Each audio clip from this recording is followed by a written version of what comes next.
What if I told you that an emperor of one of the world's most powerful dynasties simply vanished into thin air, leaving behind one of history's greatest unsolved mysteries? This isn't the plot of a fantasy novel. This actually happened in China over 600 years ago, and we still don't know the truth. In 1402, the Ming dynasty ruled over 60 million people across the vast Chinese empire. At its helm sat Emperor Jianwen, a young, idealistic ruler who had inherited the throne just 4 years earlier. But Jianwen's reign was about to come to a dramatic and mysterious end at the hands of his own uncle, setting the stage for one of the most intriguing disappearances in world history.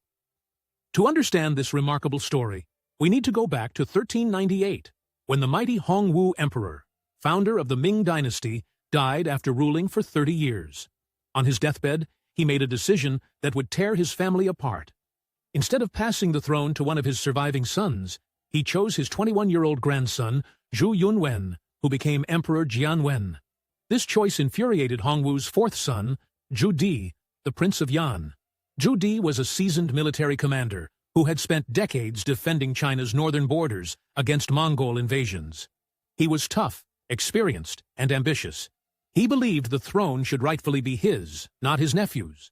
Jianwen, meanwhile, was everything his uncle was not. He was scholarly, gentle, and deeply influenced by Confucian ideals of benevolent governance. Where Zhu Di saw the world through the lens of military strategy, Jianwen dreamed of ruling through moral example and peaceful reform. The young emperor's first major decision would prove to be his downfall. Advised by his Confucian counselors, Jianwen decided to reduce the power of his uncles, the princes who controlled vast territories across the empire. These princes commanded their own armies and governed like independent rulers. Jianwen saw them as threats to central authority and began systematically stripping them of their power. One by one, Jianwen's uncles were demoted, exiled, or forced to commit suicide. The Prince of Xiang was driven to suicide. The Prince of Dai was exiled to a remote province. The Prince of Qi was imprisoned. Each action sent a clear message. The new emperor would tolerate no rivals. Zhu Di watched these moves with growing alarm. He knew he would be next. The Prince of Yan controlled the crucial northern region around modern-day Beijing, commanding an army of battle-hardened veterans. His territory was strategically vital, protecting the empire from Mongol raids. But none of this would save him from his nephew's purge. In 1399, Jianwen made his move against his most powerful uncle. He ordered Zhu Di to come to the capital, Nanjing, ostensibly for a family gathering. But everyone knew the real purpose. This was to be Zhu Di's elimination. Zhu Di faced an impossible choice. If he obeyed the summons, he would likely face execution or exile. If he refused, he would be branded a rebel. For months he agonized over his decision, consulting with his advisors and generals. Finally, in July 1399, Zhu Di made his choice. He would not go quietly. Instead, he launched what he called the Jingnan Campaign, meaning clearing away difficulties. This was his euphemistic way of describing open rebellion against the emperor. Zhu Di's justification was clever and calculated. He claimed he wasn't rebelling against the emperor himself, but against the evil advisors who had corrupted the young ruler. He positioned himself as the loyal uncle trying to save his nephew from bad influences. This narrative gave legitimacy to his cause and attracted supporters who might otherwise have remained loyal to Jianwen. The civil war that followed was brutal and devastating. For 3 years, uncle and nephew tore the empire apart. Jianwen commanded the resources of the entire imperial government, with hundreds of thousands of troops and the wealth of the treasury. But Zhu Di had several crucial advantages.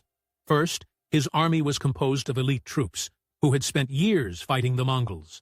They were tough, experienced, and absolutely loyal to their commander. Second, Zhu Di was a military genius who understood battlefield tactics better than any of Jianwen's generals. Third, and perhaps most importantly, he was fighting for his life. While many of Jianwen's forces were fighting for a cause they barely understood. The war swung back and forth across northern China.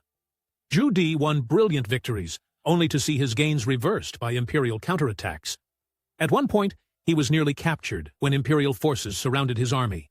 He escaped only by disguising himself as a common soldier and fleeing through enemy lines. By 1402, however, the The tide had turned decisively in Zhu Di's favor. His forces had captured key cities and were advancing on the capital. Jian Wen's government was crumbling, with generals defecting and officials fleeing. On June 13, 1402, Zhu Di's army reached the gates of Nanjing. The imperial forces put up little resistance. Many had already switched sides or simply melted away. As Zhu Di's troops poured into the city, they encountered almost no opposition. But when they reached the imperial palace, they found something extraordinary. The palace was in flames. Someone had set fire to the main hall where the emperor lived. As the soldiers searched through the smoking ruins, they found charred bodies that were claimed to be Emperor Jian Wen, his wife, and his son. Zhu Di had won, but his victory came with a disturbing mystery. Were those really the emperor's remains? Many people doubted it. The bodies were so badly burned that identification was nearly impossible. Rumors immediately began circulating that Jian Wen had escaped and was hiding somewhere, waiting for his chance to return. Zhu Di, now Emperor Yongle, seemed to believe these rumors himself. For years after taking power, he sent secret agents across the empire and beyond, searching for his missing nephew. The most famous of these agents was Zheng He, the great admiral whose massive treasure fleets explored the Indian Ocean. While Zheng He's official mission was trade and diplomacy, many historians believe he was also searching for the vanished emperor. The search extended far beyond China's borders. Yongle's agents investigated reports of Jian Wen in Southeast Asia, India, and even as far away as Europe. Every lead was pursued, every rumor investigated, but Jian Wen was never found. Why was Yongle so obsessed with finding his nephew? The answer lies in the nature of imperial legitimacy.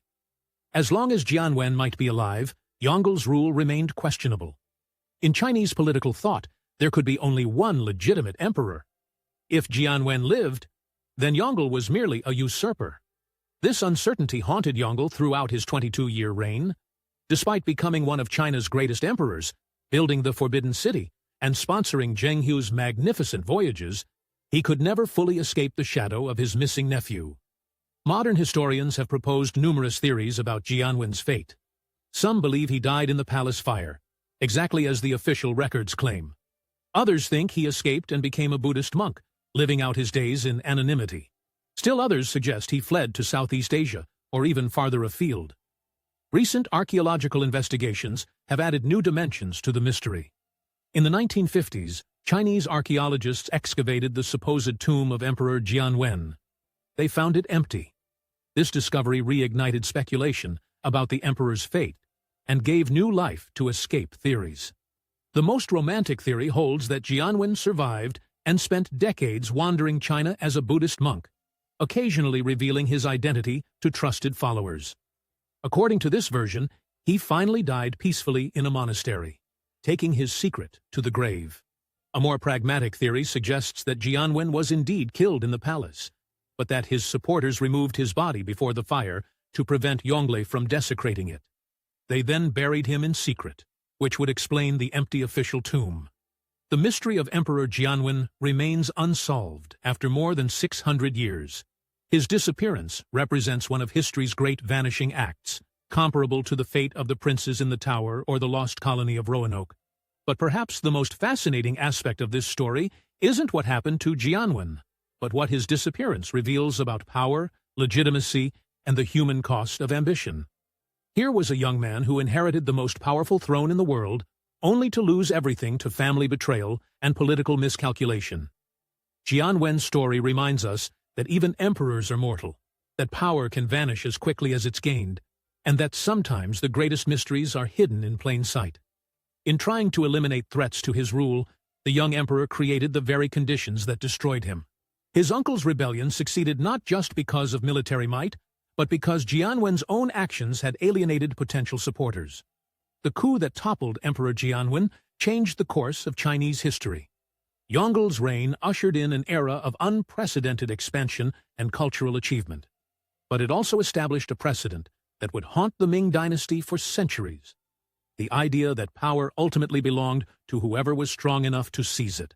Today, as we grapple with questions of political legitimacy and the transfer of power, Jian Wen's story offers timeless lessons about the fragility of authority and the enduring power of mystery to capture our imagination.